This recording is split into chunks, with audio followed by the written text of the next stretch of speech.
김태현의 정치쇼.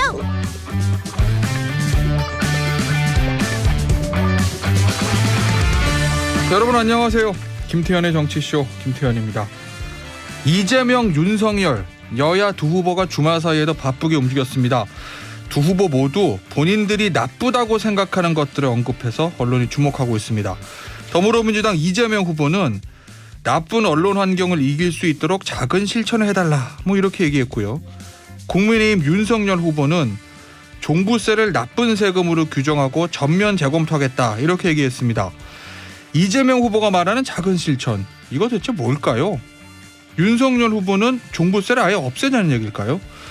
오늘 4부 토론은 두근두근 시간에 두 후보 핵심 측근들에게, 캠프 인싸들에게 직접 한번 물어보도록 하겠습니다. 11월 15일 월요일 김태현의 정치쇼 첫 곡입니다. 오늘 첫 곡은 닥터 훅의 노래예요. Walk Right In.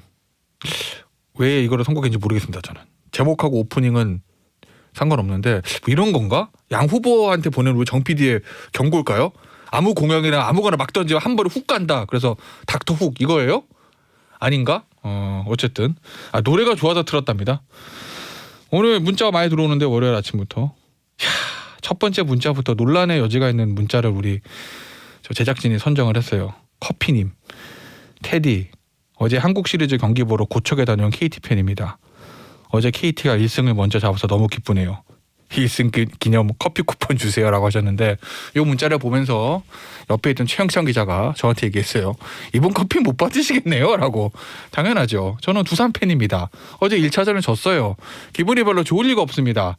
자, 유성아님이시구나. 예, 유성아님. 근데 유성아님이 이렇게 그냥 물결 3개에다가 물결 6개 저 웃음 표시 4개까지 해가지고 커피를 달라고 하시는데 이거 어떻게 해야 되나 이거. 예? 일단 저 다른 문자 읽을 때까지 고민 좀 해볼게요. 신현우님, 시골집에 가서 김장배추를 하나하나 집으로 묶어주고 왔어요. 허리도 아프고 다리도 아픈데 평생 농사일을 하신 우리 부모님 정말 대단하세요.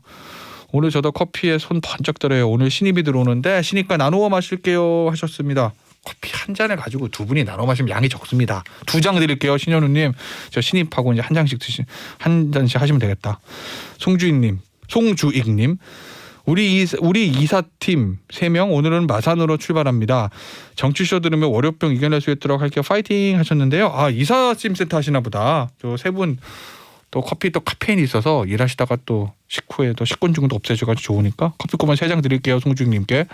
어지민님, 테디 좀 이르지만 메리 크리스마스. 이르긴 하네요. 한 달 더 남았는데. 주말에 크리스마스 트리 장식했어요. 착한 일을 좀 했는데 산타 할아버지에게 선물 받을 수 있겠죠? 산타 할아버지 선물 받을 수 있는 거는 산타 할아버지한테 물어보시고 저는 모르겠는데 커피는 제가 드립니다. 어지민님. 자, 어지민님, 송주익님, 신현우님 커피 다 드리고 이제 KT 팬 논란을 불러일으키는 유성환님 최영창 기자 드릴까 말까? 드리세요? 오케이. 최영창 기자 옆에 한 장 딱 손가락 하나 폈으니까 유성환님께 한 장 드리고요. 내일도 오늘 결과 보고 유성아님 내일도 또 문자 보내주시면 제가 내일도 봐서 드리든지 하도록 하겠습니다. 김태현의 정치쇼 참여 방법은요. 휴대폰 문자 샵 1035는 단문 50원, 장문 100원에 들고요. SBS 인터넷 라디오, 고릴라 유튜브는 무료입니다.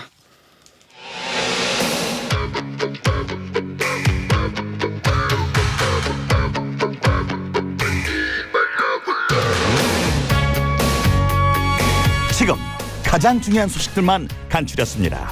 뉴스 온 더 블록. 단계적 일상 회복 이후 위중증 환자 수가 이틀 연속 500명에 육박했습니다. 서울과 인천은 중증 병상 가동률이 75%를 넘어서면서 병상 확보에 비상이 걸렸습니다. 가을 야구 시즌을 맞아 여야 대권 주자들이 야구 관련 행보를 이어갔습니다. 더불어민주당 이재명 후보는 부산에서 영화 1984 최동원을 관람했고 국민의힘 윤석열 후보는 고척돔을 찾아 일루에서 경기를 지켜봤습니다. 대장동 개발 의혹의 핵심 인물인 김만배 씨와 남욱 변호사의 구속 수사 기간이 일주일가량 남은 가운데 검찰이 휴일인 어제 김만배 씨를 불러 조사했습니다. 검찰은 조만간 곽상도 전 의원과 박영수 전 특검, 권순일 전 대법관을 소환 조사할 예정입니다. 월요일 뉴스 온 더 블락은 세계일보의 최영창 기자와 함께합니다. 안녕하세요. 안녕하세요. 최영창입니다. 우리 코로나 소식부터 짚어봐야 될 건데 위중증 환자 수가 늘어난다. 근데 이거 위드 코로나 할 때 네. 확진자 수는 늘어날 수 있어도 위중증 환자는 줄어들 수 있으나 그거를 위주로 관리하겠다 뭐 이렇게 얘기했던 것 같은데 지금 위중증 환자 수가 늘어나요? 생각보다 지금 굉장히 많은 환자 수가 늘어나서 당국이 네. 걱정을 하고 있는데요. 우선 신규 확진자가 주말임에도 계속 한 2,419명 발생을 했고 지금 닷새 연속 2,000명대를 기록한 거거든요. 네. 지금 뭐 이따가 발표될 거에도 굉장히 많은 숫자가 나오는데 일단 수도권에서만 한 1,921명 그리고 비수도권에서도 한 480명 발생을 했습니다. 그렇게 말씀해 주신 대로 현재 입원 중인 위중증 환자가요. 483명이에요. 그러니까 이틀째 480명대로 나타났고 지금 또 사망자가 또 20명 늘어서 지금까지 3,103명이 코로나19로 목숨을 잃었습니다. 지금 서울의 중증 환자 병상 가동률은 76.2%, 또 인천은 75.9%인데요. 지금 위중증 환자 관리에 대한 우려가 좀 커져서 이 정부가 비상계획과 방역 지표 등 세부 지침을 이제 내일 발표할 예정입니다. 내일 발표한다는 얘기죠? 예. 알겠습니다.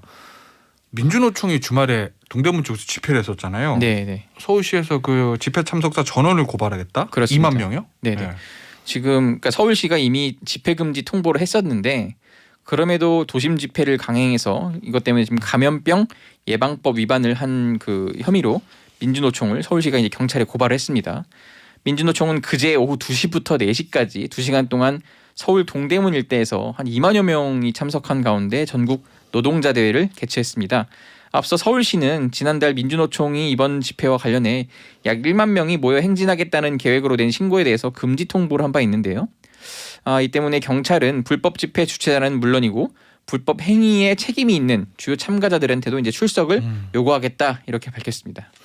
알겠습니다. 우리 정치권 소식 좀 넘어가 볼게요. 여야 대선 후보, 양강 대선 후보 위주로 좀 말씀을 드릴 건데 어제 한국 시리즈 1차전이었잖아요. 예. 야구 마케팅을 나섰다는 거예요? 이재명 후보하고 윤석열 후보? 그렇습니다. 지금 가을 야구 시즌이어서 아무래도 야구 팬들의 관심도가 이제 극에 달하는 시점인데 그러다 관중도 이제 입장이 돼가지고 그렇죠. 지금 윤석열 후보가 특히 어제 고척돔을 찾아서 1루에서 경기를 봤는데요.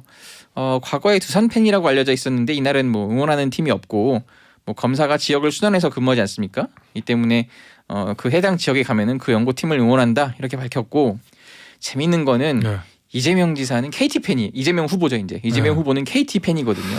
경기도 지사니까 그렇죠. 예, 경기도의 유일한 연구 구단이다. 네. 그래서 KT 팬인데 물론 아직 이재명 후보 측은 뭐 한국 시리즈에 대해서는 별다른 언급이 없었지만 지난 12일 밤에 부산에 갔는데 예. 그 다큐멘터리 영화 1984 최동원 이 영화를 관람했어요. 부산은 야구 도시로 유명하고 예. 최동원 선수에 대한 부산 시민들의 사랑은 뭐 예. 엄청나니까. 그렇죠. 지금 롯데가 계속 가을 야구에 진입하지 못하고 있는 게 오래돼서 예. 특히 그럴 때마다 이 최동원 선수에 대한 그 향수가 좀 진하지 않습니까?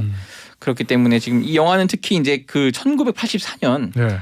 한국 시리즈에서 이 4승 1패를 기록했던 그 최동원 전설의 그 시리즈를 이제 그린 영화인데요. 기가 막힌 시리즈였죠. 네. 저는 봤어요. 7차전 직관했어요. 어릴 때. 그렇습니다. 잠실 가서. 예. 그것 때문에 이제 어쨌든 부산 지역 유권자들과 롯데 팬들에게 좀 감성적으로 다가간 것 아니냐 뭐 이런 평가가 나오고 있습니다. 알겠습니다.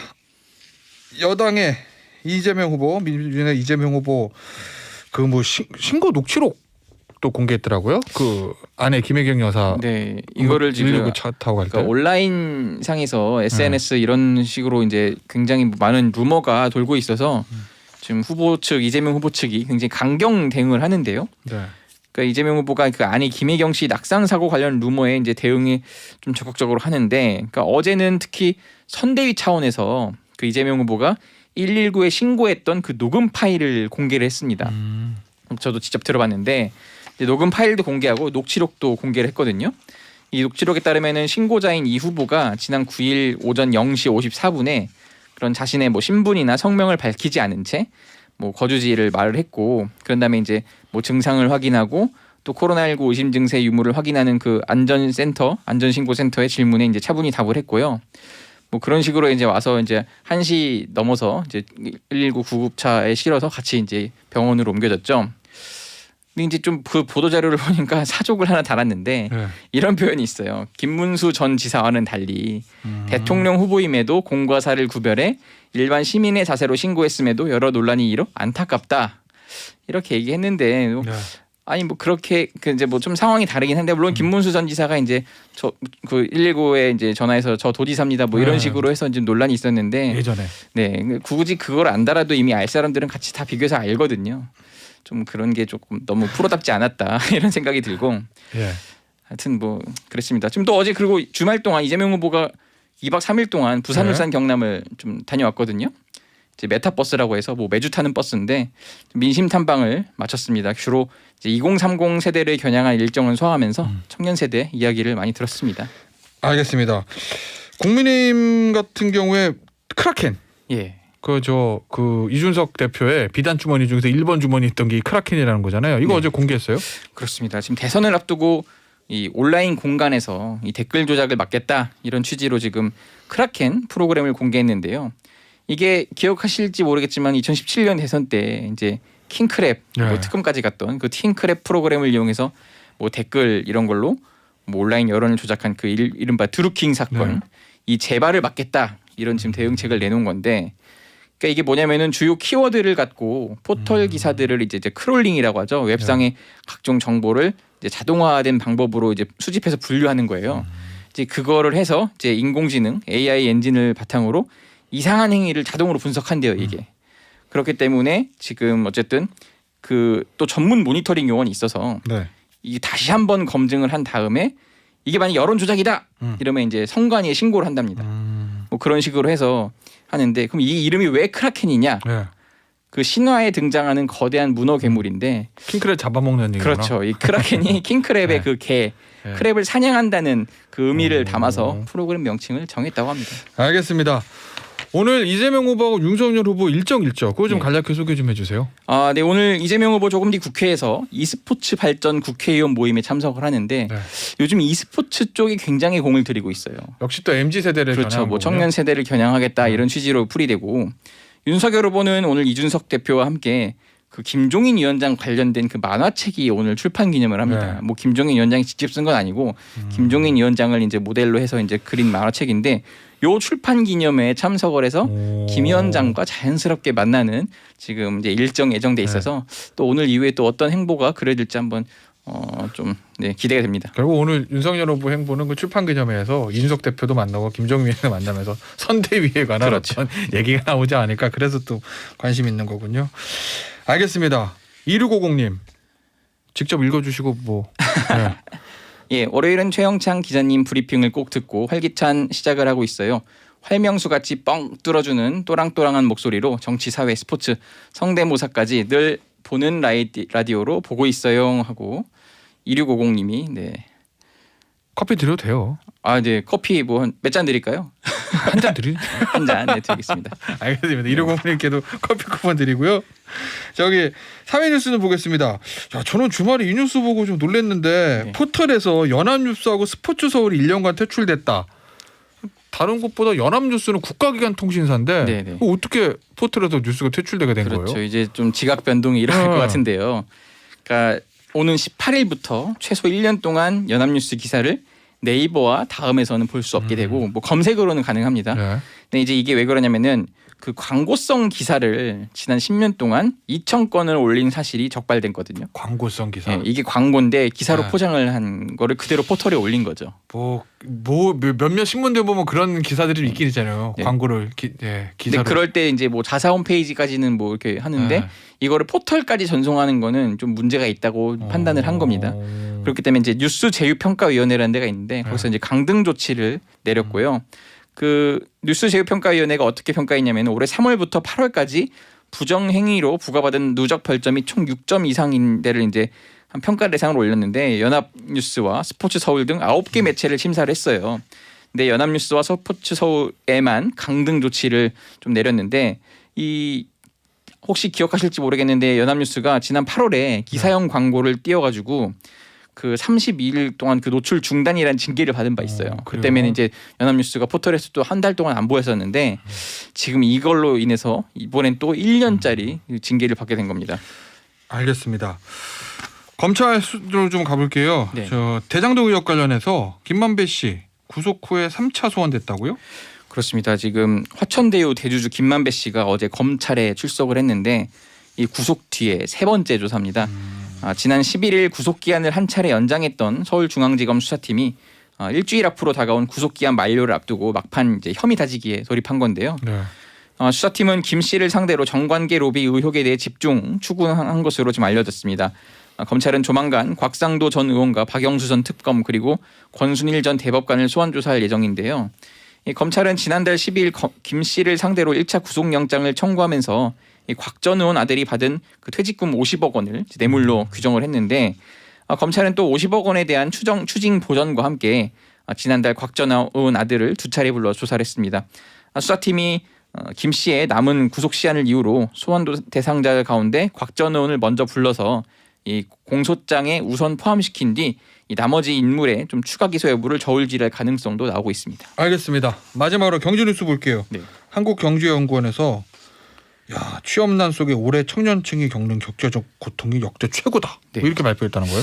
그렇습니다. 이제 여기가 어디냐면은 전경련 산하에 있는 한국경제연구원인데 좀 이런 걸 발표했어요. 경제 고통 지수를 재구성해서 이 세대별 체감 경제 고통 지수를 산출한 결과 올해 상반기 기준 청년 체감 경제 고통 지수가 2015년 집계 이후로 최고치를 기록했다 이렇게 밝혔는데 이 경제 고통 지수는 특정 시점에 이 물가 상승률과 실업률을 더해서 국민의 경제적 삶의 질을 측정하는 지표인데요. 그러니까 세대별 체감 경제 고통 지수는 연령대별 체감 실업률에 연령대별 물가 상승률을 더해 산출을 하는 건데 지금 그 한국경제연구원에 따르면은 이 체감 지수가 이 청년층은 이제 15세에서 29세인데 27.2라는 거예요. 그리고 이제 60대는 18.8, 네. 50대는 14.0, 30대는 13.6 뭐 이런 순인데 배네, 어쨌든 네. 지금 20대 청년들이 가장 좀 힘든 체감적으로 고통의 시기를 겪고 있다 이런 결과가 나왔습니다. 여야 대선 후보들이 이게 청년층에 공을 들이는 이유는 알겠네요. 또 요 보고를 네네. 나온 얘기를 좀 들어보니까 선거 때 반짝 그 말로만 하지 말고 진짜 정책으로 이어지는 행보가 나와야 이들의 진정한 마음을 얻을 수 있다. 뭐 이렇게 정리하겠습니다. 그래야죠. 내후년에는 청년층 이 지수 좀 낮아지기를 바라면서 여기서 마무리할게요. 지금까지 세계해볼 최영찬 기자였습니다. 감사합니다. 감사합니다.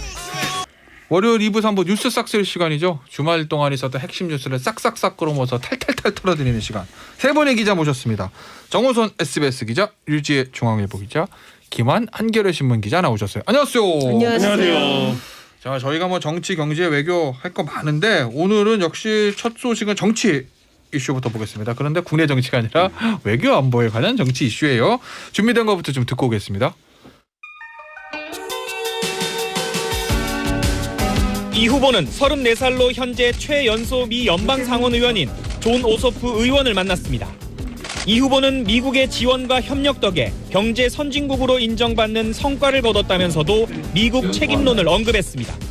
일본에 한국이 합병된 이유는 미국이 가스라테프트 협약을 통해서 승인을 했기 때문이고 윤석열 국민의힘 후보는 존 오스프 미국 상원의원 등 미국 방한단을 만난 자리에서 한미동맹을 한껏 강조했습니다.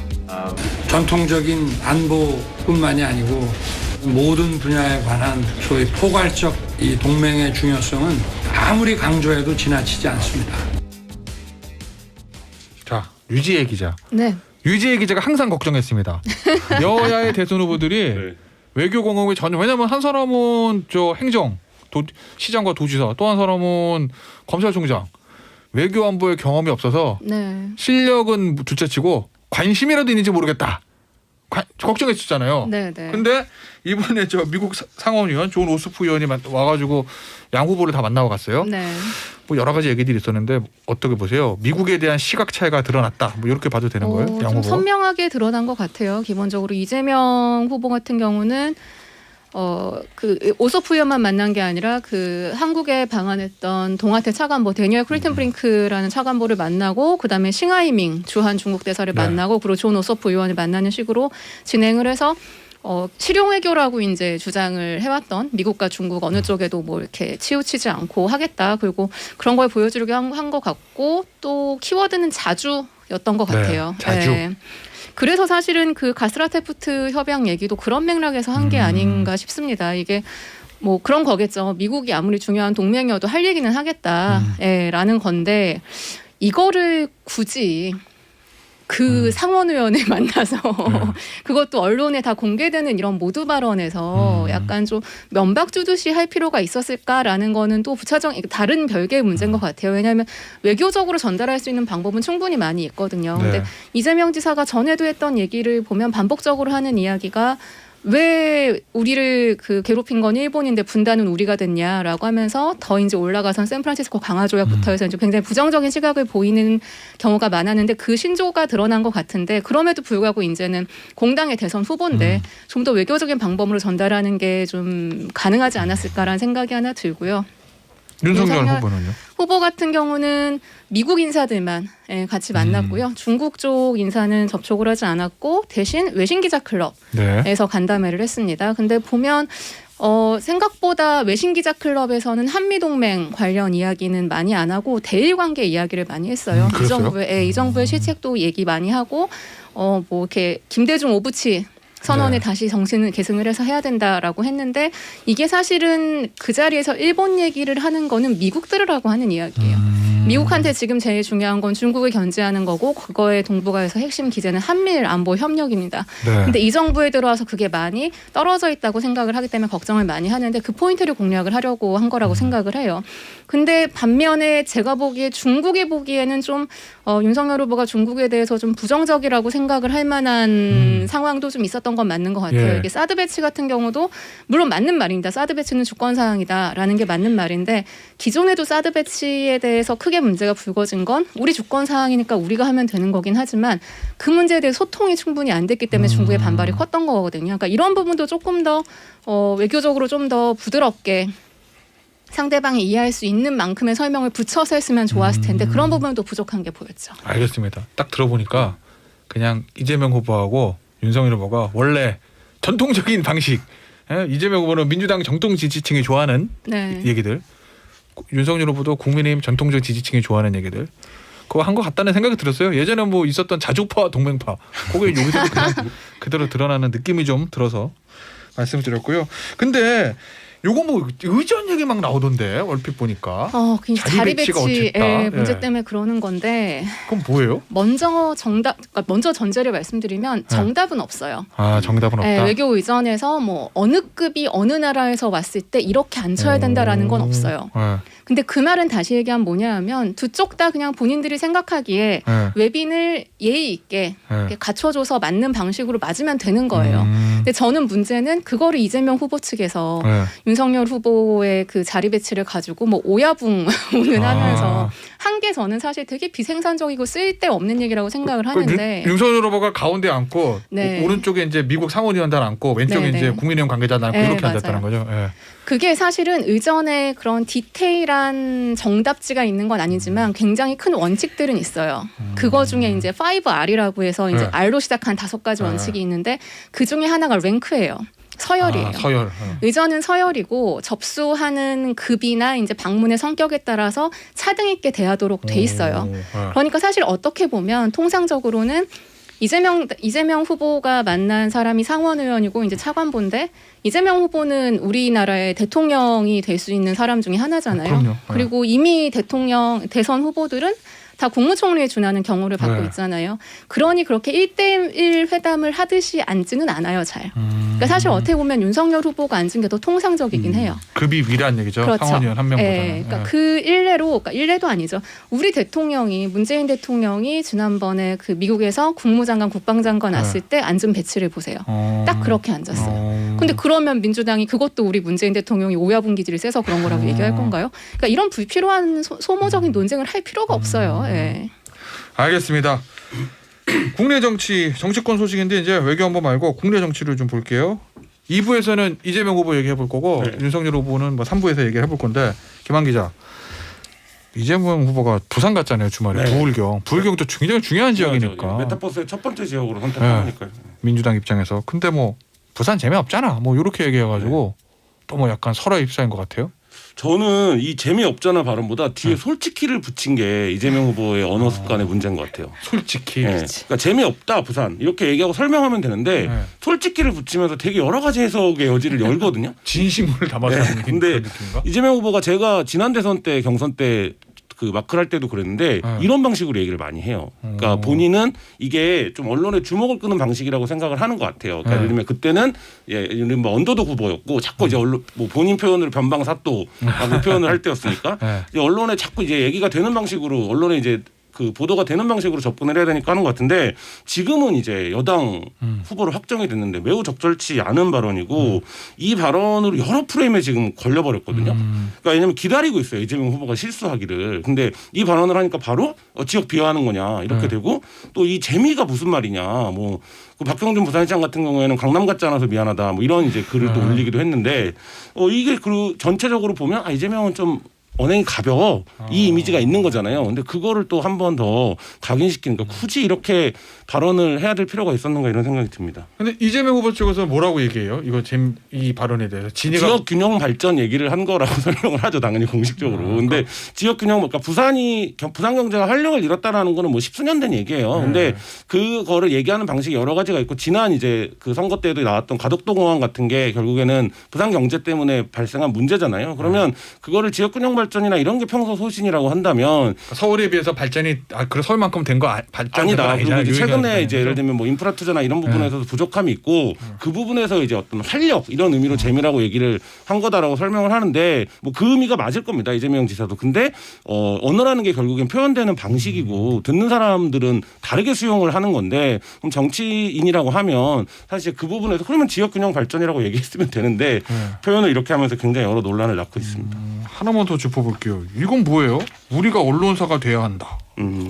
이게 이제 부인 문제 때문에 굉장히 화가 많이 난 것 같아요. 부인 문제에 대해서 여러 가지 이제 가짜 뉴스들이 돌고 있다 이렇게 얘기를 하고 있고 그 부분에서 이제 민주당이 전통적으로 좀 언론이 기울어져 있다라고 보죠. 그러니까 자신들이 국민의힘에서는 무슨 소리야? 니네가 집권 여당이고 뭐 방송사 사장들 다 정권의 우호적인 사람들이고 이런데 왜 언론이 기울어져 있다라고 하는 거야?라고 하는데 이 부분을 얘기하는 게 지지층 결집이 굉장히 중요한 수단이라고 보는 것 같아요. 그래서 지금 이제 검찰개혁다, 언론개혁이다 뭐 이런 게 이제 민주당의 프레임으로 있었잖아요. 그 부분에서 이거 봐라, 내가 이렇게 사고가 났는데도 불행한 안타까운 일이 났는데도 이렇게 나에 대한 마타도나 공격이 심하다. 그러니까 우리가 다 지지자들이 언론사가 되어야 한다 이런 의미로 얘기를 한 건데. 여러 가지 이것도 사실 적절한가 이런 부분들에서는 좀 고민이 되는 발언입니다. 언론은 보니까 모든 진영의 후보들이 다 상대적으로 기울어졌대.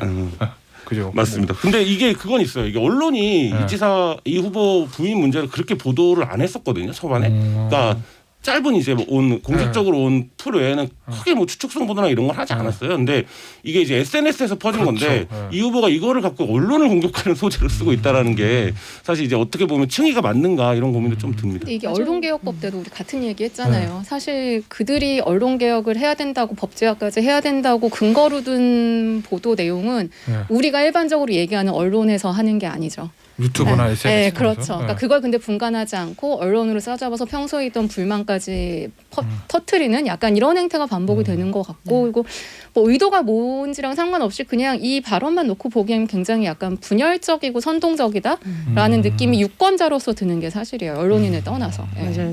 저도 말씀하셨듯이 사실 처음에 사건 사고가 났을 때는 그냥 그 사건이 있었다.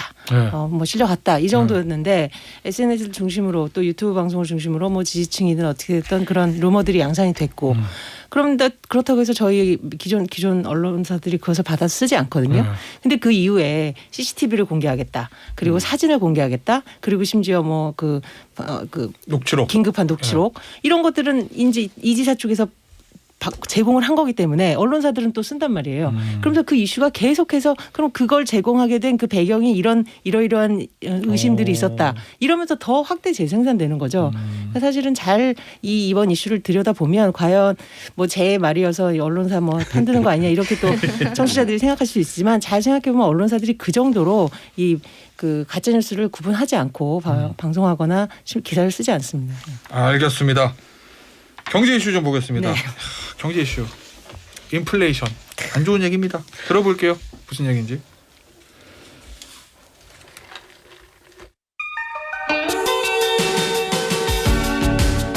미국의 소비자 물가 지수가 31년 만에 가장 큰 폭으로 올랐습니다.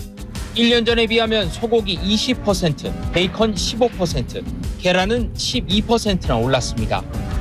가장 무섭게 오른 건 기름값입니다. 무려 59%나 올랐습니다. 기름값을 진정시키기 위해 민주당 상원의원 11명은 전략 비축유를 방출하거나 원유 수출을 금지하라고 바이든 대통령에게 건의했습니다. 오늘 아침 조간신문 어젠가야 주말 조간신문 보니까 막 미국 슈퍼마켓 사진 이렇게 실어놓고 고깃값이 올라가지고 뭐 추수감사절을 앞두고 뭐 애플파이를 미리 사서 뭐 냉동해 놓는다 뭐 이런 기사도 있던데 어느 정도예요 지금 미국 중국 인플레이션이? 지금 실제로 우리 주변에서도 많이 느끼죠. 물가가 많이 올랐다는 것들을 느끼고 있는데 이게 이제 수치로 집계돼서 나오는 것들이 지금 기사에 나오듯이 이제 20%, 15% 이렇게 두 자릿수라는 건 상당히 높은 겁니다. 그러니까 인플레 압력을 가장 잘 보여주는 물가가 이제 생산자 물가와 소비자 물가겠죠, 그죠? 생산자 물가는 하여튼 원자재가 얼마나 오르냐. 그래서 생산에 들어가는 비용이 얼마나 값이 뛰느냐입니다. 이게 지금 발표될 때마다 기록을 경신하고 있습니다. 미국, 중국은 10월 같은 경우 생산자 물가 상승률이 13.5%나 뛰었어요. 생산자 물가가 오르면 시간차를 두고 소비자 물가로 전가되는 건 당연한 일이겠죠. 기업들이 그걸 다 떠안지 않기 때문입니다. 네. 생산자 물가 왜 오르나 보면 원자재 값 너무 많이 오르고 있죠. 유가, 천연가스, 석탄, 전방위 상승입니다. 이렇게 에너지 가격이 생산원가를 올리고 있는 국면 속에서 또 문제가 발생했죠. 우리 여러 차례 말씀드렸지만 공급망의 병목 현상이 일어나고 있습니다. 제때 그 LA 롱비치항에 배가 하역하지 못해서 쭉 나열돼 있는 현상이 아직까지도 이어지고 있거든요. 물류 문제가 안 풀린 거죠? 아직. 그렇죠. 그러면 이게 다시 컨테이너를 내려주고 빈 배로 와야 또 우리 항에서 싣고 가고 이게 이제 원활히 돼야 되는데 지금 그게 못 되고 있으니까 운임이 최고치로 치솟고 있습니다. 그 운임도 역시 생산 비용입니다. 그러니까 운임도 올라가고요.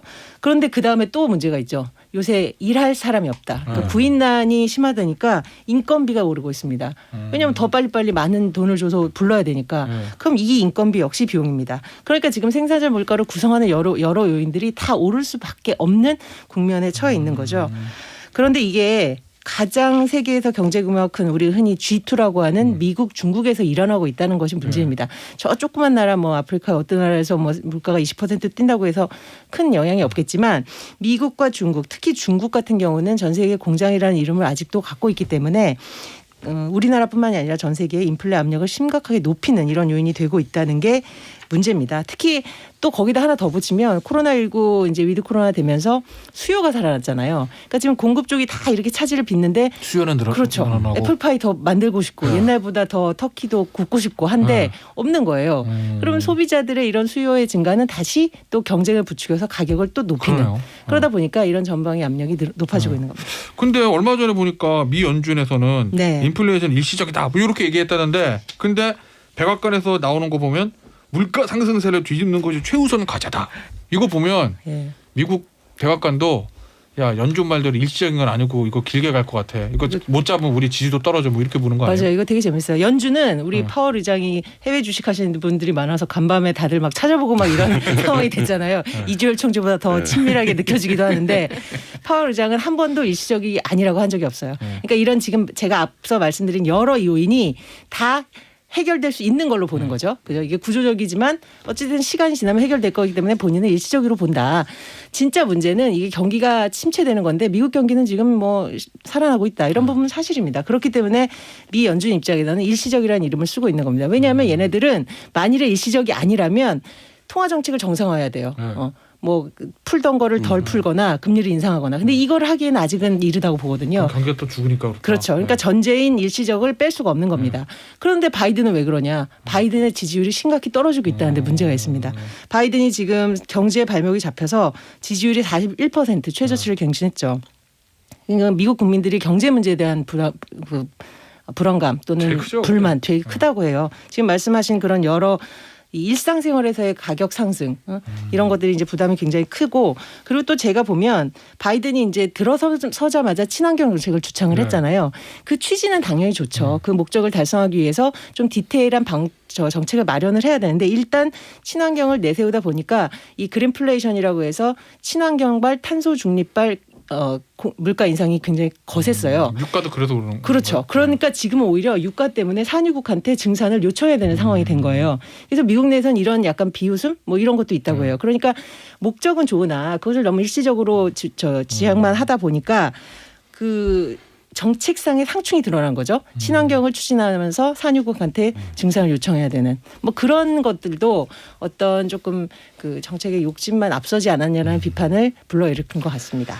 어쨌든 미국의 인플레와 중국의 인플레는 좀 심한 편이고 네. 중요한 거는 우리나라한테 어떤 영향을 미치냐 이거잖아요. 네. 당연히 안 좋은 영향이겠죠. 네. 그래서 지금 청취자들은 제일 관심 뭐 11월에 과연 그 금리 또 올릴 거냐 이런 거 금통위에서 지금 뭐 분분해요. 그런데 저는 개인적으로는 또 올릴 수도 있을 것 같습니다. 왜냐하면은 우리는 미국보다 더 작잖아요. 작은 나라고 영향을 많이 받기 때문에 그 정상화의 시작이 좀 더 빨라야 어떤 통화 정책을 운용할 수 있는 룸을 확보한다고 하거든요. 그래서 우리는 이번에 이제 그 물가 상승 압력이 워낙 크고 또 가계 빚이 계속해서 늘어나고 있고 거기다가 집값도 뭐 크게 안정되지 않고 이런 여러 요인이 지금으로 봐서는 금리 인상에 힘을 실어주는 그런 여건입니다. 실제로 이제 저금리로 경기를 부양하는 효과는 예전만큼 이제는 없다고 봐야 되기 때문에 어차피 풀릴 만큼 돈 다 풀렸고. 그렇죠. 그래서 저금리의 부작용만 좀 큰 상황에서는 좀 금리를 올려서 유동성을 회수하는 것이 바람직하다 이런 의견이 나오고 있어서 이번에 좀 봐야 되겠지만 이제 금리가 오를 것으로도 보입니다. 그러면 이제 당연히 이제 뭐 직접적인 생활하시는 분들의 뭐 저도 그렇고 빚이 있는 사람들의 이자 부담은 늘어날 수밖에 없고요. 그래서 그런 문제에서는 좀 부담스럽고요. 일단 뭐 스태그플레이션에 대한 우려가 되게 많잖아요. 뭐 간단히 설명드리면 스태그플레이션은 하여튼 중앙은행이 가장 싫어하는 겁니다. 무슨 말이냐면 물가는 오르는데 경기는 하강하는 거죠. 가장 있으면 안 되는 조합인데 최악이죠, 그냥. 그렇죠. 안 좋은 그 건다 있어요. 부분은 저는 그렇게 우려는 하지 않습니다. 사실 중국에서는 약간은 지금 시진핑의 강제적인 어떤 규제책 때문에 조금 더 가격은 오르고 경기가 심각히 둔화되는 현상은 벌어지고 있지만 우리나라나 미국에서는 가격은 오르지만 그렇다고 해서 스태그플레이션이라고 할 만큼의 어떤 경기가 둔화하거나 역으로 가는 영향은 없다고 보고 있습니다.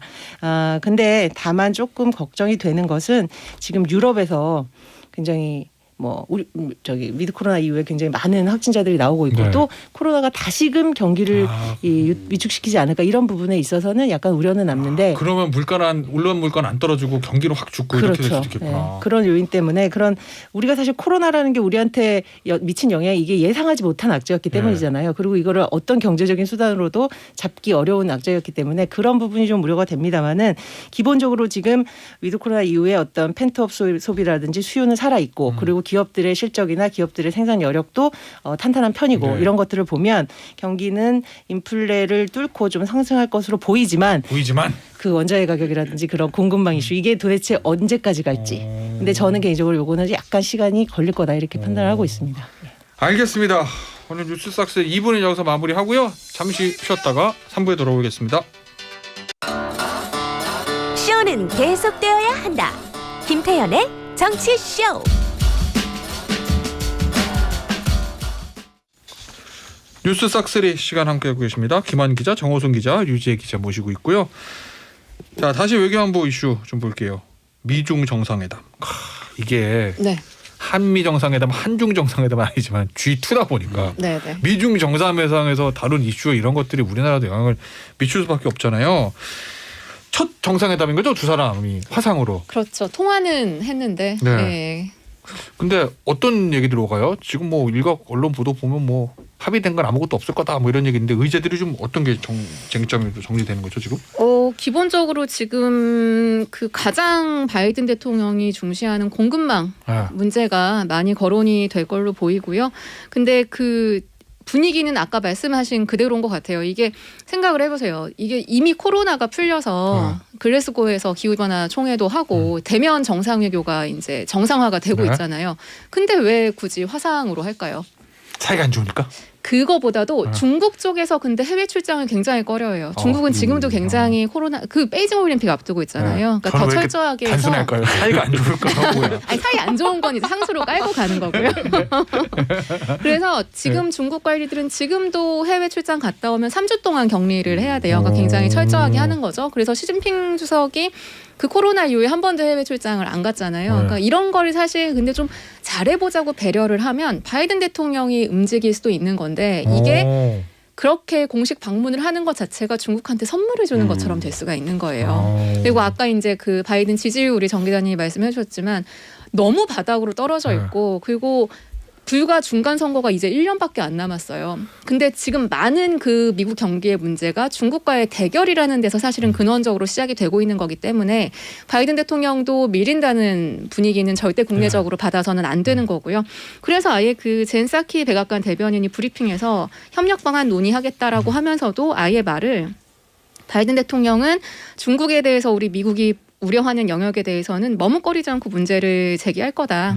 그리고 중대한 결과물을 의도하고 있다는 기대를 조성하지 않겠다. 그러니까 쉽게 합의가 안 되는 어려운 얘기들을 그냥 거침없이 하겠다라는 얘기고요. 뭐 무역 문제도 논의가 될 걸로 보이고요. 또 굉장히 지금 제일 미중 간에 서로 불편해하는 대만 문제도 당연히 논의가 될 거고요. 뭐 하나 또 만만한 게 없네. 예, 신장 지역의 위구르족 인권 침해에 대한 문제도 될 거고 이제 뭐 조금 잘 된다면 베이징 올림픽에 뭐 초청을 하고 그거를 이제 긍정적으로 검토하겠다 정도의 이제 좋은 봉합 정도, 예, 뭐 이 정도가 되지 않을까라고 예측을 많이 하고 있습니다. 마지막 얘기는 하나 하면 안 하는 얘기잖아요. 우리 올림픽 하는데 구경 오셔. 오면 저희가 대우 잘해드릴게요. 축하해 잘하면 좋겠다. 약간 이런 거죠. 저는 이 기사 보고 그게 궁금하더라고요. 미국과 어쨌든 G2 정상 화상으로 하면 어떤 프로그램을 이용하는 건가? 줌을 이용할지. 줌에서 하는 건가? 그러네. 각자 다 가지고 있어가지고. 저기 그러면요. 이게 지금 말씀하신 이유가 글로벌 공급망, 무역 문제, 그다음에 대만 문제 이러면 합의될 수 있는 게 하나도 없다고 봐도 무방한 거죠. 이슈만 봐도. 네, 그래서 안 그래도 뉴욕타임스가 미국 관리들을 인용해서 어제 보도를 했는데 이번 회담에서 양국 간의 구체적 합의를 도출할 걸로 기대하지 않는다라고 아예 보도를 하고 있고요. 이게 전조가 계속 있었잖아요. 사실 사사건건 부딪혔잖아요. 이게 지난주에 에이펙 정상회의에서 각기 화상으로 참여를 했는데 거기서 바이든 대통령은 인도태평양 지역 내에서 미국이 더 강한 영향력을 발휘해야 된다는 주장을 하고 시진핑 주석은 1대1로 정신이죠. 중국이 더 많은 투자를 해서 지역의 평화를 이끌겠다 이런 이야기를 하고요. 그리고 또 한 가지는 글래스고에서 있었던 기후변화 총회가 어떻게 보면 바이든 대통령한테는 자신이 표방하는 글로벌 기후변화 리더십을 선언하고 공고히 하는 자리였는데 시진핑 주석이 안 왔잖아요. 왕이 부장만 갔거든요. 그래서 어떻게 보면 그 리더십에 찬물을 끼얹은 게 된 거고요. 이게 너무 분위기가 험악해지니까 그리고 뭐 결과가 안 나올 것 같으니까 나중에 따로 미중이 합의문을 내놓긴 했지만 그것도 원론적인 입장에서의 협력하자지 그렇다고 해서 그게 무슨 구체적인 데드라인이나 감축치나 이런 게 들어간 합의는 아니었거든요. 예. 알겠습니다.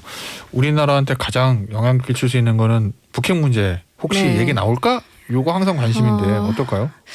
이게 사실은 3월에 알래스카에서 처음으로 이제 외교안보 회동이 미중 간에 이루어졌는데 그때도 막 이렇게 날을 세우게 서로 말도 심하게 하고 막 하면서도 끝나고 결과문에서 미중이 협력할 수 있는 분야를 몇 개를 꼽아요. 그중에 제일 처음 있었던 게 기후변화 대응이었고요. 그리고 또 한 가지가 한반도 문제였습니다. 그러니 이들이 협력해야겠다라는 공감대가 있는 건 맞는데 안타깝게도 이 정상회담 의제를 준비하기 위해서 그저께 미국 중국 외교장관이 전화로 회담을 했는데 그 결과 보도자료에는 한반도 문제는 아예 언급이 되지 않았습니다. 그렇다고 물론 이들이 한반도 문제를 뭐 전혀 논의하지 않았다거나 않을 거라거나라고 말할 수는 없어요. 근데 이런 것만 보더라도 다만 우선순위에서 많이 밀려 있다라는 느낌은 지울 수가 없고요. 이거는 뭐 탓할 수도 없는 게 지금 미국이 바이든 행정부 들어와서 4월에 처음 이제 자기네 대북 정책 윤곽을 발표를 하고 계속 조건 없이 만나자, 어디서든 만나자, 언제든 만나자, 무슨 얘기든 다 하자 이러고 있는데 북한이 전혀 반응이 없잖아요. 그러니까 한마디로 판이 움직이지 않고 있는 상황에서 한반도 문제에 대해서 굳이 뭐 미중이 갈등할 것도 없고 협력할 것도 없고 약간 애매한 상황인 겁니다. 예. 알겠습니다. 외교안보 이슈 하나만 더 짚어볼게요. 중국으로 가서 중국 공산당 6중 전회가 폐막했다 이런 보도가 있었는데 일각에서는 이제 시진핑 국가주석이 시황제로 등극할 일만 남았다 뭐 이런 약간 자극적인 표현도 있던데 맞나요? 시 황제라는 표현은 이미 쓴 지가 오래됐고 그런 해석이 이제 지배적이죠. 이 대표적인 게 역사결이었는데 10일에 폐막을 했고 이걸 정리한 공보를 이제 인민일보가 발표를 했는데 역사결의가 이제 풀네임이 당의 100년 분투의 중대 성취와 역사 경험에 관한 결입니다. 이 제목에서 볼 수 있듯이 100년간 이뤄낸 거 공산당이 중국 공산당이 이거를 평가하는데 상당 부분이 시진핑 주석이 이뤄낸 성과를 평가하는 데 집중을 하고 있고요. 대표적인 게 시진핑 사상을 중화 문화와 중국 정신의 정수다 이렇게 표현을 하고 있고요. 또 문화대혁명을 포함한 마오쩌둥 치세를 놓고 사회주의만이 중국을 구할 수 있었다 이렇게 긍정적인 평가를 합니다. 사실 이런 그 정치적인 행사를 하고 결과 발표가 나오면 그 지도자들의 이름이 얼마나 언급이 됐냐가 사실은 정치적 영향력이 얼마나 크냐와 직결이 되는데 이번에 보니까 시진핑 주석의 이름이 마오쩌둥 옹보다도 훨씬 더 많이 언급이 됐고요. 여기서 이제 위상이 세야 되는구나. 네, 딱 드러나는 거죠. 그래서 이제 아까 말씀하신 것처럼 내년 가을에 20차 당대회가 열립니다. 근데 여기서 뭐 이변 없이 세 번째 총석이 연임을 할 거다. 그리고 이번에는 그 정치적 기반을 완벽하게 확보를 한 거다. 이런 이야기들을 많이 하고 있죠. 그러니까 그동안 덩샤오핑 사후에 10년씩 돌아갔잖아요. 네네. 장점이 10년, 후진타오 10년. 네. 그 시진핑도 10년 해야 되는데 그 원칙이 이제 깨지고 그렇죠. 장기 집권의 토대로 돌아섰다. 모든 게 이제 새로운 시진핑 시대가 되는 거죠. 올해 중국 입장에서 뭐 올림픽도 있고 아시안 게임도 있고 국가를 홍보할 수 있는 이벤트가 엄청 많아서 시진핑 입장에서는 굉장히 뭐 그렇죠. 본인의 국내외 리더십을 발휘할 수 있는 좋은 기회니까요. 또 코로나 극복의 상징처럼 될 수도 있고요. 베이징 올림픽을 성공적으로 치러내면 그래서 탄탄대로가 깔려 있다라고 보는 시각이 많습니다. 진짜 궁금한 거 있어요. 중국 공산당 이제 보면 마오쩌둥은 지금은 중국을 만든 사람이니까 인정하는 거 알겠고 덩샤오핑은 개혁 개방해가지고 중국 경제 발전 시초로 닦은 사람이잖아요. 근데 시진핑은 왜 이렇게 덩샤오핑이나 마오쩌둥 반열까지 올라간 거예요? 뭐 때문에? 중국의 국제적인 리더십이 저는 크다고 개인적으로 생각을 하는데 도광량이라고 그러니까 칼빛을 숨기면서 칼을 가는 시기를 끝내고 이거를 나는 중화민족의 위대함을 드러내서 중국을 세계 리더의 국가로 부상을 시키겠다라고 선언을 한 게 시진핑 주석이잖아요. G2. 네, 그러니까 이게 굉장히 크고 지금도 기억나는 게 그 시진핑 주석 집권한 지 얼마 안 돼서 그 어떤 연설에서 그 이야기를 합니다. 태평양은 미국과 중국이란 두 마리 호랑이를 다 포용하기에 충분히 넓다. 그러면서 이제 신형 대국 관계라는 거를 주장을 하죠. 오바마 행정부 때. 그러니까 한마디로 좀 속된 말을 쓰면 맞짱 뜨자라는. 그러니까 이게 그리고 또 한 가지는 경제 성장률이 굉장히 좋았잖아요. 코로나 그렇죠. 때문에 이제 몇 번의 문제가 있긴 했지만 그러니까 그런 것들이 그러니까 중화민족의 이런 자긍심이라는 정신적인 측면, 그다음에 인민들이 잘 먹고 살게 해준다는 경제적인 측면 이런 데서 리더십을 국내외적으로 확고히 한 게 결국은 지금의 시진핑 주석을 만든 게 아닐까라는 생각을 해봅니다. 그거구나. 땅도 넓고 인구도 많은데 돈까지 많고 핵무기도 많아. 이제 해볼 만해.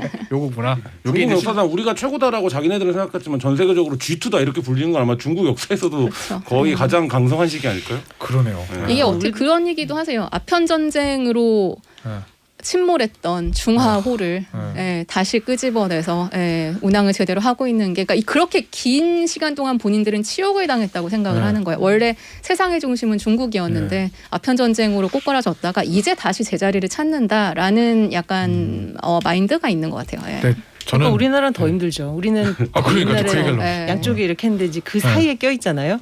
근데 뭐 두 국가가 우리하고 경제적 교류가 가장 많은 나라입니다. 근데 중국 같은 경우는 그래도 수출을 훨씬 많이 하거든요. 그러면 이번에 반도체 같은 경우만 봐도 이제 바이든은 미국 들어와서 그래서 지금 이재용 부회장 이제 가석방 이후에 처음으로 이제 행보로 미국 갔는데 이제 투자 계획을 발표하겠죠. 그러니까 미국은 지금 동맹을 중시해서 일본, 대만, 한국 끌어들여서 반도체 동맹을 완성하고 중국은 아예 배제시키고 있어요. 그래서 인텔이 중국에 공장을 짓겠다고 하는 것도 국가 안보의 이유로 불허했어요.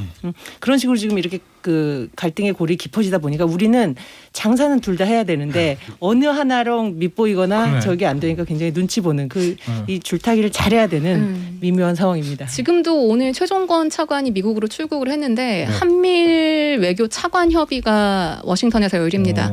미중 정상회담 바로 다음에 왜 그렇게 잡았겠습니까? 그렇죠. 중국이랑 만나서 분지르고 동맹들 모아서 힘을 과시하고 우리는 대중 연합해서 이렇게 한미일 안보 협력 강화해서 할 동맹에 힘이 있어라는 걸 보여주기 위해서 그렇게 순서를 그렇게 잡았다고 보시는 게 합리적일 것 같아요. 다음 대통령 힘들겠네요. 다음 대통령 누가 될지 모르지만 우리 유지혜 기자한테 좀 브리핑을 좀 받으셔야 될 것 같아요. 지금 미국, 중국 돌아가는 이 외교안보 현안에 대해서. 알겠습니다. 마지막으로 정치권 소식 다시 한번 보겠습니다. 준비된 것부터 듣고 올게요.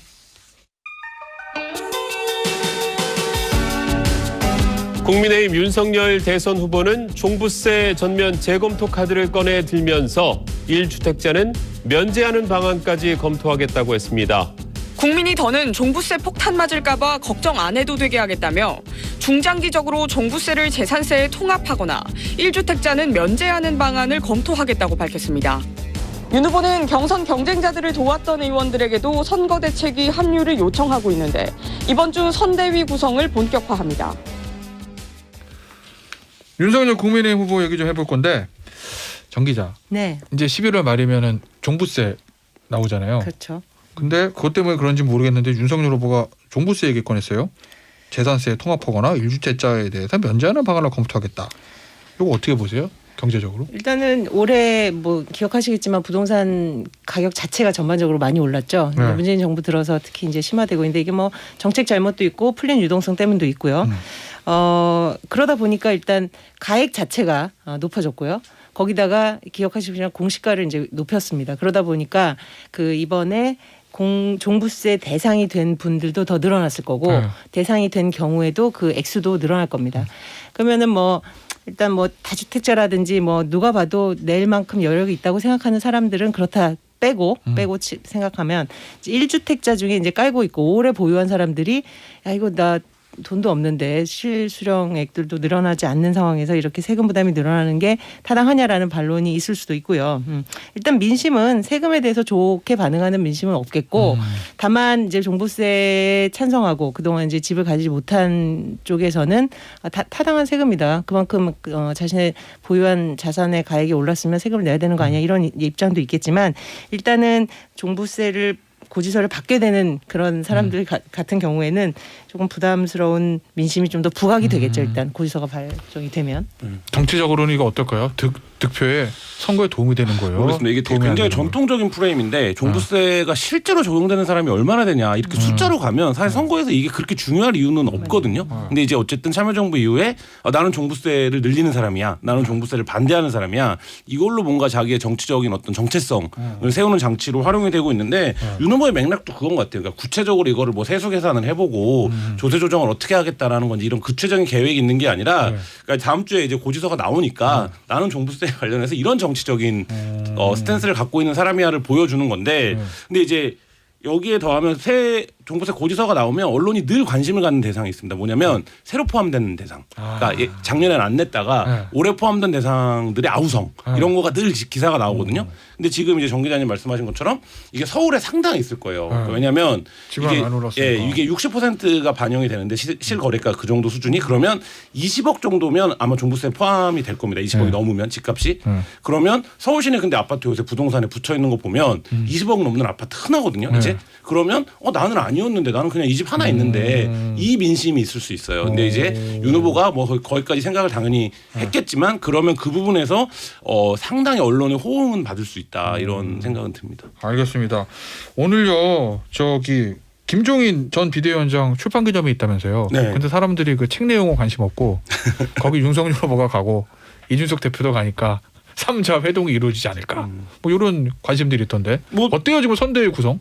지금 오늘 아침에 이제 중앙일보 단독 보도에 따르면 김종인 이제 전 비대위원장이 총괄선대위원장을 맡고 김병준 이제 그 전 총리죠. 그가 그 상임선대위원장을 맡고 나머지가 공동선대위원장을 맡는 걸로 정리가 되어 간다. 뭐 이렇게 이제 보도가 나왔는데 뭐 결국에는 이제 그렇게 될지 이 세간 예측대로. 근데 김종인 비대위원장이 여러 가지 조건들을 걸었는데 저는 굉장히 정치적으로 역시 수가 있다라고 생각을 했는데 뭐 여러 가지 얘기를 했지만 첫 번째가 사람에게 집착하지 마라 이 얘기를 했거든요. 그러니까 본인 포함.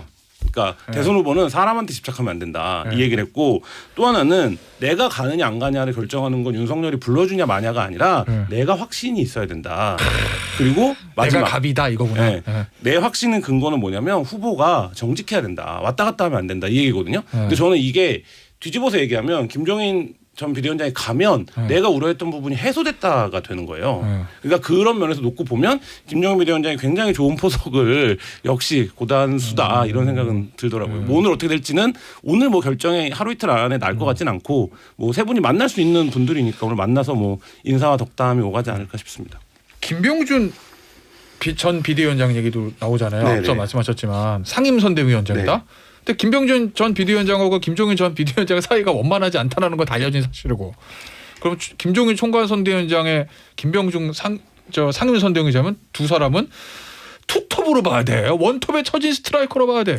이거 어떻게 봐야 돼요, 관계를? 그래서 그 부분과 관련해서 그 김종인 비대위원장이 언론 인터뷰에서 문고리 3인방까지 얘기를 하면서 박근혜 정부에 그 윤석열 후보가 특히 집착하는 몇 사람들이 있는 것처럼 본인이 이제 알고 있는 것처럼 얘기를 했고, 그게 이제 물리면서 그거 중에 한 명이 이제 말하자면 김병준에 대한 윤 후보의 집착이 있는 거 아니냐, 굉장히 선호하는 거 아니냐, 하고 캠프 내에서도 그 얘기를 해요. 그러니까 굉장히 인간적인 신뢰관계가 있는 것 같다. 김병준 전 비대위원장하고 네, 그 얘기를 하는데, 말씀하신 대로 뭐 정치적인 그 관계를 놓고 보면 이제 공존할 수 있느냐 국민의힘 내에서 뭐 이런 얘기는 오가는데, 결국에는 대선이라는 건 후보 중심으로 가야 하는 거기 때문에 지금 뭐 후보가 만약에 김병준 비대위원장을 삼고초려해서 영입을 한다면 영입이 될 거고요. 그리고 뭐 거기서 그 다음에 뭐 김종인 비대위원장 어떻게 합류할 거냐 이게 문제지. 그러니까 결국에는 이제 후보의 마음에 달린 거는 맞는데 김종인 비대위원장은 계속 어쨌든 견제구는 날리고 있는 상황입니다. 윤석열 후보 측 원하는 대로 확장형으로 갈지 김종인 전 비대위원장 원하는 대로 슬림형으로 갈지 아직 결정난 거 아닌 거죠? 아직은. 아니죠. 그거는 김종인 비대위원장이 언론과 인터뷰를 통해서 계속 차단을 하고 있어요. 자기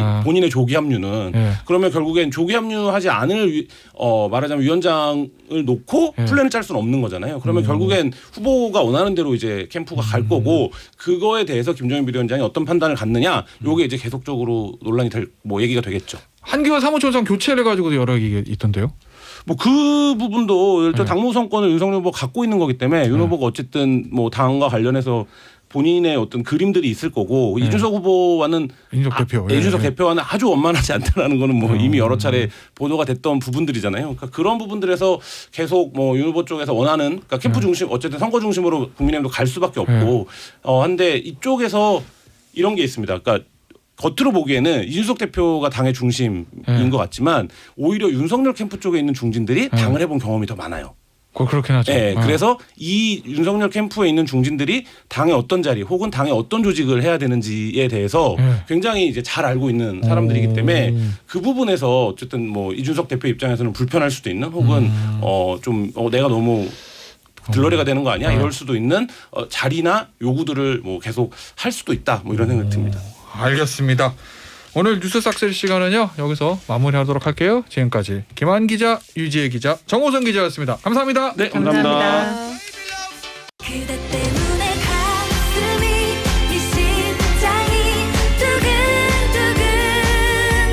드디어 돌아왔습니다.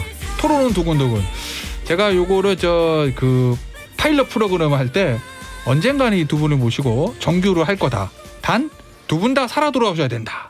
후보가 한 사람한테 떨어지면 아웃이다. 뭐 그러는데 두 분 다 살아 돌아오셨어요.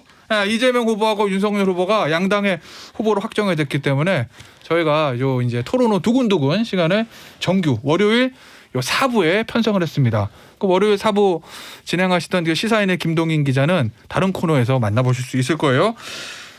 반갑습니다, 두 분. 안녕하세요. 안녕하세요. 반갑습니다. 네, 안녕하세요. 반갑습니다. 뭐라고 소개를 해드려야 되나? 캠프는 공식적으로 해산이 된 거죠, 지금? 네, 저희는 여기는 이제 선대위가 출범 중이고 여기도 저희도 이제 시작하고 있기 때문에 저도 전 대변인이죠. 네. 전 대변인, 지금은 현 대변인 되신 거예요? 저도 뭐 선대위 대변인으로 됐으니까요. 뭐 대변이라 해도 됩니다. 현근 대표는 유명이 되셨으니까. 한 전국급 스타가 되셔가지고 그 정도. 대선 후보와 맞짱을 뜬 사나이. 뭐 이렇게. 그분이 뭐 당선됐어야 되는데 뭐 안 되셔가지고. 누구요? 맞짱 뜬. 네, 그러면 완전 저격수가 될 뻔했는데. 근데 어쨌든 두 분 다 이 자리까지 오셨습니다. 왜냐하면 처음에 시작할 때는 경선이 굉장히 쉬울 줄 알았는데 양쪽 다 막판에 약간 좀 우여곡절이 있어서 어쨌든 후보가 확정이 되신 거 축하드리고, 늦었지만 왼쪽에는 제 오른쪽에는 이두화 더불어민주당 더 죄송합니다. 왜 그러세요? 오른쪽에는 이두화 국민의힘 윤석열 캠프 전 대변인, 그다음에 제 왼쪽에는 현근택 더불어민주당 선대위 대변인 모셨어요. 자, 우리 오늘 좀 짚어볼 내용들이 많은데요. 일단은 여당인 이재명 후보 얘기부터 볼게요. 메타버스 타고 이제 지방 다니셨잖아요. 네네. 청년 세대 많이 만나셨어요. 네네. 부울경. 네. 보니까 부울경에 가서 MZ 세대를 만났다. 그렇죠. 어떻게 보면 이재명 네. 후보가 가장 취약한 부분을 공략하러 갔다. 그런 언론의 평가가 있는데 맞아요? 뭐 가장 취약한 부분은 아니고 조금 취약한 더 있어요? 부분이라고 볼 수 취약한 게? 있는데 아니 일단 부울경이라 굉장히 중요하죠. 민주당 입장에서 예전부터 한 그러니까 TK 지역은 좀 불리한 지역이지만 그래도 부울경에서는 한 30대 후반 40% 정도 얻으면은 뭐 승리한다는 게 있기 때문에 부울경 잡아야 되는 거고 지금 2030 세대가 어찌 보면 약간 유동 굉장히 이번 선거의 중요성이 드러나고 있잖아요. 그리고 뭐 특정 정당을 지지한다기보다는 이제 본인들의 이해관계에 따라 움직이고 있는데 지금 사실은 윤석열 후보보다는 저희들이 조금 더 나옵니다. 하지만 그래도 압도적이진 않죠. 그러니까 40, 50은 저희들이 이기고 있고 그다음에 60, 70은 이제 윤석열 후보가 이기고 있는데 2030 아마 이번 유권자 수의 한 15% 정도로 하는 것 같아요. 많은 것이죠, 되게. 15%는 확실치 않습니다. 봐야 되는데. 그래서 어쨌든 거기에 포인트를 둔 건 맞고 앞으로도 이런 주말에 전국 투어 다니는 정책은 꾸준히 해나갈 겁니다. 알겠습니다. 근데 14일인가요? 경남 거창에서 기울어진 운동장인 나쁜 언론 환경을 이겨낼 수 있도록 작은 실천을 해달라 뭐 이렇게 얘기하셨다고 하는데 뭐예요 작은 실천이? 이걸 갖고 마치 무슨 뭐 댓글 작업을 해달라 뭐 조작해달라 이런 건 아니고요. 그 댓글 작업 조작이 되려면 인위적으로 뭐 기계적으로 하는 거잖아요. 사람들이 그냥 뭐 가서 뭐 좋아요 누르고 댓글 다고 뭐 하고 그러니까 자발적으로 개인이 하는 거는 아무 문제가 없어요. 그런데 아시겠지만 지금 이준석 대표는 오히려 저는 그렇게 저희들한테 좀 빌려달라고 하고 싶은데 왜냐하면 댓글이 보면 굉장히 저희들한테 안 좋아요. 네, 환경도 안 좋고 오히려 이번에 그 김혜경 여사 뉴스 퍼질 때도 보면 기사화는 안 되는데 그렇게 빨리 퍼지고 또 댓글에 다 달리더라고요. 저도 보니까. 저도 SNS 통해서 봤어요. 그러니까 다들 SNS인데 아마 전 국민이 다 알게 됐잖아요. 기사보다도 오히려 더 빨리 되는데 이런 거 보면 저희들이 이 언론 환경이라든지 이 댓글 환경이라는 게 되게 안 좋다라고 보고 있어서 오히려 저는 이거 기계 좀 빌려달라고 하고 싶어요.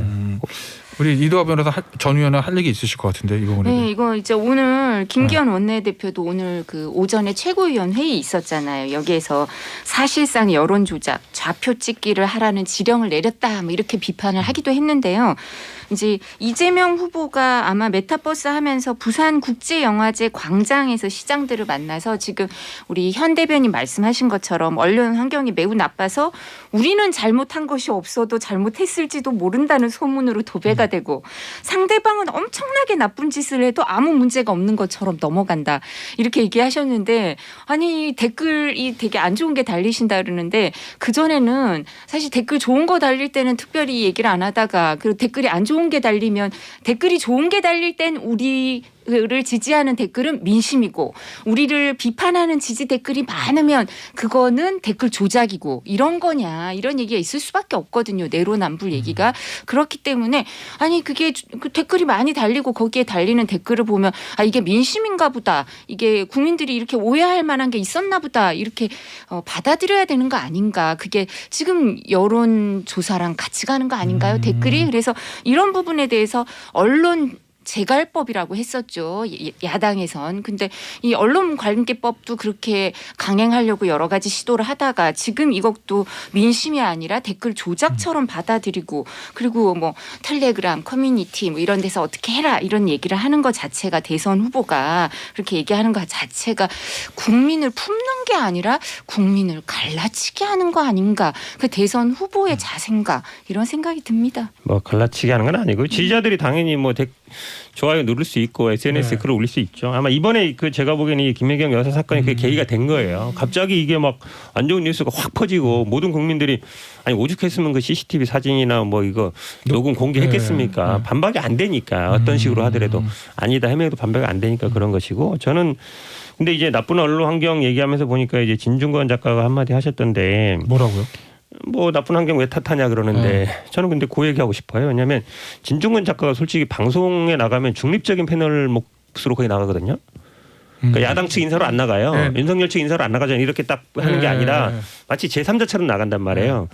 근데 이분이 나가서 얘기하는 거 보면 완전히 이제 국민의힘 패널이나 윤석열 후보 옹호 쪽으로 나간단 말이죠. SNS 쓰는 글도 그렇고. 그런 거 보면 저는 기울어져 있다. 오히려 이의 제기하고 싶어요. 그분은 딱 야당 측 패널이나 윤석열 측 패널로 참가하는 게 맞아요. 근데 방송이나 그런 데 보면 그렇게 안 나가잖아요. 그거 자체가 제가 보기엔 기울어진 거 아니에요? 저는 뭐 심각한 편향이라고 봅니다. 알겠습니다. 네, 근데 예. 지금 조금 말씀을 드리고 싶은 게 그 김혜경 여사 관련해서는 참 안타깝죠. 사실 안타깝다고 생각을 해요. 저는.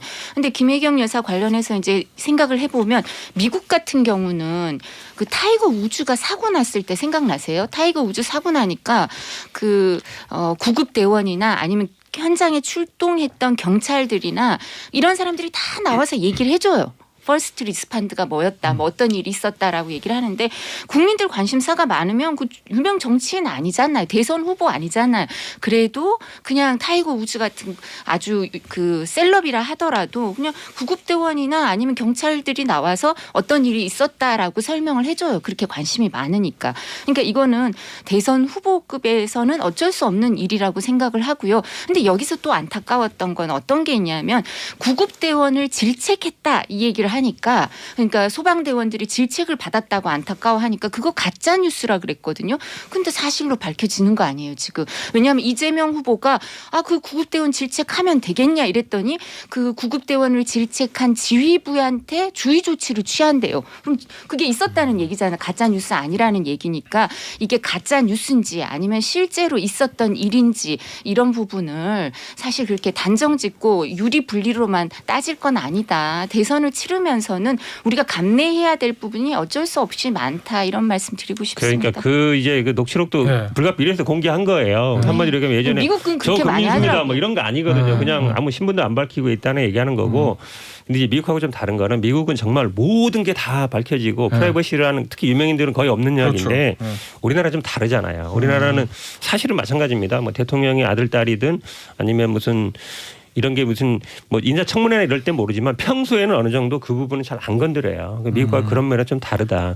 그럼 아팠다고 해서 어디에 때렸는지 어떻게 때렸는지 아니라 어디를 뭐 때렸다 아니면은 뭐 이런 얘기가 많았는데 그러면 사진을 다 찍어서 공개하고 그다음에 뭐 진료기록 공개하고 그렇게까지는 할 수가 없잖아요. 우리나라 이 기본적인 정서가 그렇게는 안 돼 있어요. 미국과는 좀 다르다고 근데 봅니다. 이 기준은 점점 만들어져 가는 것 같아요. 우리가 이거 그렇게까지 기준이 안 돼 있다 할 게 아니라 우리가 기준이 국민 눈높이가 너무 높아지기 때문에 이 부분은 국민 눈높이에 맞춰야죠. 알겠습니다.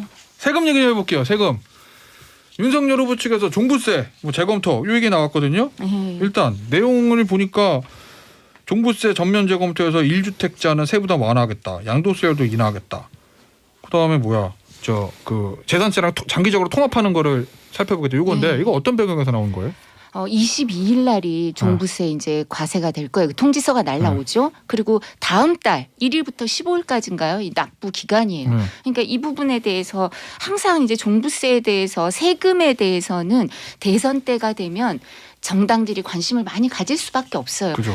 아니 그 세금 때문에 그 마그나 카르타니 뭐 이런 것도 사실 우리가 권리장전이니 이 영국 역사 그다음에 보스턴 티파티 이런 거 다 세금 문제였어요. 그러니까 우리 국민들도 세금 문제에 관심이 많고 물론 대상자가 제한돼 있기는 하지만 그렇다 하더라도 억울한 일은 없어야 되죠. 그래서 기본적으로 장기 보유자인 노령층한테는 이제 상속이나 양도세 할 때 면제를 하거나 아니면 부과 유예를 하거나 이런 부분에 있어서 일정 부분 고려를 해줘야 된다. 왜냐하면 지금 세금이 어마무시하게 나온다 그러더라고요. 이제 물론 강남에 사는 사람들이니까 뭐 내야 된다 이렇게 생각할지 몰라도 그거는 재산세랑 사실 이중과세다라는 얘기도 있고요. 또 뿐만 아니라 과잉금지 원칙에 어긋난다. 헌법상 재산권 그 보장 원칙에 어긋난다. 이런 얘기 여러 가지 얘기가 있기 때문에 지금 그리고 사실 장기 보유한 그리고 소득이 따로 없는 노령층은 이렇게 비난의 대상이 될 건 아니거든요. 그렇기 때문에 이런 부분을 좀 살펴봐야 된다. 종부세 통지와 그다음에 그 종부세를 납부할 시기가 다음 달이고 하니까 내년에는 이런 일이 없게 하겠다. 거의 뭐 서너 배까지 나온다 이런 얘기가 있으니까요. 이런 부분도 살펴봐야 된다라고 생각을 하고 있습니다. 이재명 후보 쪽에서 어떻게 제가 보기에는 아마 폐지 불가능할 거예요. 이게 왜냐하면 이명박 박근혜 때도 계속 얘기 나왔었거든요. 폐지하겠다. 근데 이 종부세 성격이 지금 두 가지 얘기하겠죠. 윤석열 후보가 하나는 지방세로 하겠다. 재산세로 통합하겠다. 하나는 말씀처럼 1가구 1주택은 뭐 폐지하겠다는 식으로 얘기하는데. 일단 부인 것 같아요. 그렇죠. 이게 일단 부과 대상자가 지금 한 60, 70만 명 정도예요. 그러니까 1.67% 정도입니다. 작년 기준으로. 그런데 이 금액 받아 돈들은 국세로 받아가지고 지방으로 나눠주고 있어요. 그러니까 서울이나 강남에서 재산세는 거둔 돈을 지방세니까. 그렇죠. 재산세는 지방세잖아요. 물론 서울은 지방세도 걷어가지고 50%는 나눠주고 있지만 각 다른 지자체는 지방세 같은 재산세 같은 경우는 그 지역에 쓰는 거잖아요. 근데 이걸 재산세로 통합해버리면 서울에서 받은 돈은 서울에서 쓰는 거예요. 지금은 서울에서 받은 돈을 지방에 나눠주고 있거든요. 그러면 사실은 그동안 어찌 보면 서울 강남에서 이 거둔 종부세를 가지고 지방에 나눠주던 그 어찌 보면 그 세금의 이 부의 뭐 이렇게 공평이라 그럴까요? 분배 문제 이게 어쨌든 어긋나는 문제고 지금 그 다음에 이게 그동안 대상자가 사실은 한 1, 2% 정도밖에 안 돼요. 실제로. 그리고 올해 아마 많이 나올 겁니다. 근데 지금 집값이 잡히냐 마냐 막 이런 상황이거든요. 그러니까 사람들이 아직 체감 못 하고 있어요. 양도세 올리는 거는 사람들이 체감을 잘 못 해요. 왜냐하면 팔 때 문제니까 안 팔면 되거든요. 근데 종부세나 재산세 같은 경우에는 부과가 되면 느낍니다. 저는 아마 이번에 이 종부세가 집값을 좀 하락시키는데 기여를 할 거다라고 보고 있어요. 그렇기 때문에 이거는 윤석열 후보가 말씀처럼 딱 부과될 때, 그러니까 윤석열 후보가 기본적인 특징이 반 문재인, 반 민주당 정서에 올라타 있잖아요. 근데 이게 또 보면은 이제 세금 폭탄이라는 정서에 올라타고자 하는 건데 그동안도 다 했었어요. 이명박 박근혜 대통령도 했지만 결국은 못 했거든요. 약간 줄이는 건 있었죠. 그런 구조적인 문제가 있는 거라서 제가 보기에 아마 성공하기 힘들 거다. 빈공짜의 공약이 될 가능성이 높다고 봅니다. 그러면 이재명 후보는 종부세에 대한 입장은 뭐예요? 기본적으로 아마 뭐 지금 이 법이 이미 나와 있잖아요. 점점점 아마 유지하자. 아니 지금 현재 상태 법이 나와 있어요. 쉽게 하면 시가를 표준화하고 그다음에 부과 기준이 나와 있잖아요. 그러니까 그거를 지금 당장 뭐 바꾸자 뭐 이건 입장은 아닌 걸로 알고 있습니다. 그럼 강화하자도 아니고 그냥 현재 일단 법에 유지하자. 시행하기로 되어 있는 거는 예정대로 시행한 게 맞지 않겠느냐. 그러니까 세금 많이 입장을 내라 갖고 이 있어요. 얘기죠 뭐. 근데 지금 말씀하신 것처럼 공시지가 상승폭도 사실 이렇게 지금 이렇게 이 상태로 지금 규정돼 있는 것처럼 하는 거는 좀 무리고요. 그리고 무엇보다도 계속해서 말씀드리지만 1가구 1주택자 그리고 장기 보유하고 있던 노령층이 지금 대출 내서 세금 내야 되거든요. 대출 내서 세금 내야 되는데 그분들이 연금 말고 이제 돈이 많은 분들도 있겠지만 그냥 강남에 사는 것뿐이고 연금 갖고 생활하는 분들도 있는데 그런 분들이 대출 내면 어떡하라는 얘기예요. 그리고 말씀하신 것처럼 양도소득세가 높기 때문에 이 집을 팔아서 남는 돈도 별로 없어요. 그래서 이런 문제를 생각했을 때는 이중 과세가 확실하기 때문에 여기에 대해서 대책이 마련돼야지 지금 말씀하신 것처럼 이 종부세가 가격이 올라갔으니까 이 거래에 영향을 미쳐서 실제 거래가 내려갈 거다. 이건 너무나 비합리적인 얘기죠. 이게 뭐 말씀이 많죠. 뭐 세금 폭탄인 것처럼 말씀하시는데요. 대체로 시가 한 2, 30억 되면 종부세 1가구인 경우에 40대 말 1가구인 경우에는 한 2, 300 정도예요.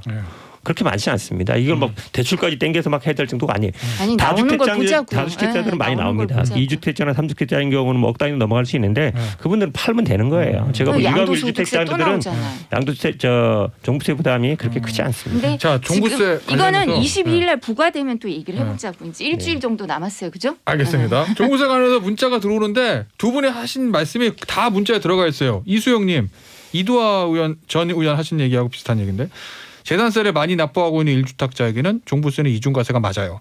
다주택자에게만 부과돼야 합니다 하셨고 2842님의 말씀은 우리 현극된 변호사 하신 얘기하고 동일한 얘기입니다. 종부세 폐지 이거 가능할까요? 빈공짜 공약이 되는 건 아니지요. 표현이 똑같아요. 자, 두 분을 응원하는 문자도 들어옵니다. 7419님. 현근택 변호사님이 열 팬입니다. 며칠 전부터 목소리가 안 좋으시던데 아직도 감기 기운이 있으시나 봐요. 얼른 완쾌하셨으면 좋겠습니다 하셨고요. 9942님. 그대를 그대게 두아리파 반갑습니다. 언제 고정하시나 기다렸으면요 하셨어요. 7419님하고 9942님 우리 현근택 변호사님하고 이두하 전 의원 팬이신 것 같으니까 제가 커피 쿠폰 한 장씩 다 드릴게요. 맞습니다. 오늘 요 얘기도 좀 해볼까요? 이거 참 대선 후보는 제가 보니까 애드립을 하면 안 돼. 네. 요거 부산 재미없잖아 솔직히. 이게 사실 보였다가 뭐 지역 뭐 비하다 뭐 야당 쪽에서 비판이 많은데 이재명 후보 쪽 입장은 뭡니까? 요 발언에 대해서? 이게 뭐 그때 보시면 아시겠지만 아마 이제 스타트업 하시는 젊은 청년들과의 대화에서 나온 건데 그분들이 하소연하는 게 이런 거죠. 사람이 없다. 졸업하도 다 서울로 가버리고 사람이 안 낳는다. 그래서 이제 그 발언 중에 나온 거거든요. 그러니까 왜 부산에 사람들이 안 남겠느냐 이 얘기를 하면서 물론 뭐 재미 때문은 아니겠죠. 뭐 교육이라든지 환경이라든지 여러 가지 요건이 안 되니까 지금 지방 소멸 얘기가 엄청 많이 나오고 있거든요. 부산만 해도 지금 뭐 인구가 줄고 있다는 얘기 나와서 제2도시가 맞느냐 이런 얘기가 있습니다. 인천보다 밀리는 거 아니냐 얘기 있는데 이제 그런 데서 나온 건데 이거를 저는 보시면 알아요. 그러니까 이게 왜 지역에 사람들이 안 낳느냐 이제 이 얘기를 하다 나온 건데 부산 재미없다, 뭐 부산 후지다 이런 뉘앙스로 얘기한 것처럼 얘기하고 있어서 제가 보기에는 이건 지나가는 한 얘기인데 그걸 제가 보기에는 너무 이게 죽자고 덤벼드는 거 아닌가 이렇게 보입니다. 지역 균형 발전을 강조하는 취지다 이런 말씀이신 거죠? 그렇죠. 네. 네. 근데 이제 메타버스 매주 타는 그 이제 버스라고 뭐 얘기하시던데 이게 묻히고 지금 부산 재미없잖아 솔직히 이렇게 말씀을 하셨대요. 따옴표로. 부산 재미없잖아 솔직히 이 말이 이제 도배를 하고 있는데요. 근데 그 전에 민주당 쪽의 분들이 이런 말씀을 안 하셨으면 이게 소환이 그렇게까지 심하게 되진 않았을 텐데요. 그 전에 이제 선대위 지금 상임 고문이죠. 이해찬 전 대표가 과거 부산을 찾아서 부산에 올 때마다 도시가 왜 이렇게 초라할까 생각했다. 이거 따옴표입니다. 그대로 인용했습니다. 이렇게 얘기하고 또 박재호 의원이 또 부산 시민들 한심스럽다 또 이런 얘기도 하셨어요. 그래서 같이 이게 막 다 줄 소환이 되고 있는 거고요. 그리고 되게 이재명 후보도 약간 되게 표현을 직관적으로 하시는 것 같아요. 부산 재미없잖아. 뭐 전 동의하지 않는 표현입니다. 네. 부산 재미없다고 생각 안 하니까. 그리고 오피스 누나 확 끄는 데인가? 뭐 이런 얘기를 하시니까 이게 되게 이게 아주 어려운 단어도 아니에요. 그리고 너무나 이런 표현이기 때문에 여기에 대해서 비판이 있을 수밖에 없을 것 같고요. 그래서 이런 표현은 좀 자제해야 되는 거 아닌가. 부산 뭐 균형 발전이라고 하시는데 균형 발전 얘기를 하면서 재미없잖아 솔직히 이렇게 말씀하시면 안 되죠. 뭐 부산이 안타깝다 뭐 이렇게 얘기를 하시면 이해가 되지만요. 알겠습니다. 이재명 후보의 입장은 지역 균형 발전을 강조하는 취지였다라는 말씀을 전해드리면서 오늘 두근두근 토론 여기서 마무리하도록 하겠습니다. 지금까지 현근택 변호사 이두하 전 의원이었어요. 감사합니다. 네, 감사합니다. 서병욱님 1번 인플레이션입니다. 제 월급과 아들 성적 빼고 다 오르네요. 7230님 1번 인플레이션 요즘 시장 가격이 무섭습니다. 5185님 정답 1번 배송기사입니다. 혼자 애 둘 키우는데 힘들어요. 애들 먹게 치킨 콜라 부탁드려요 하셨습니다. 요 세 분께 치킨 콜라 세트 보내드리면서 저는 물러가겠습니다. 지금까지 김태현의 정치쇼 김태현이었습니다. 감사합니다.